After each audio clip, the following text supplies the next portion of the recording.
Asalaamu calaykum waraxmatullaahi wabarakaatu. Alla mahadiis waxaa noo idlaaday habeenkii saddexaad ee soonka. Daqiiqadaha Ramadaanka ku soo dhowow. Waxaan caawa ku soo qaadanaynaa cafiska iyo nafta.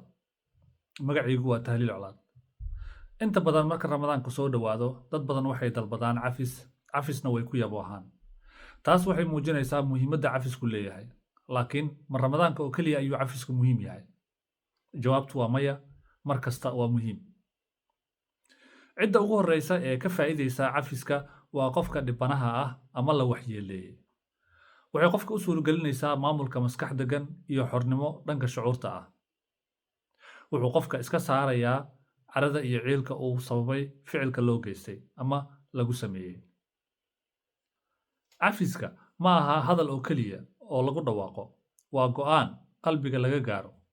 Naftu mararka qaar waxay ceshataa ama jeceshahay inay xajisato ciilka, inay xasuusato xanuunka la gaarsiiyey, inay sugto argoosi. Laakiin qofka faa'iido uma lahan. Waana astaan muujinaysa xakamaha nafta oo uu qofka lumiyey.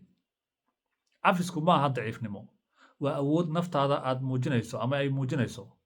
Haddii Ramadaanka bilashadiisa aad jeclayd inaad nadiifiso qalbigaaga si cibaadadaada iyo faarujinta xumaha qalbigaaga ku jira aad isu waafajiso, 11 bilood ee kale ma samayn kari laadahay.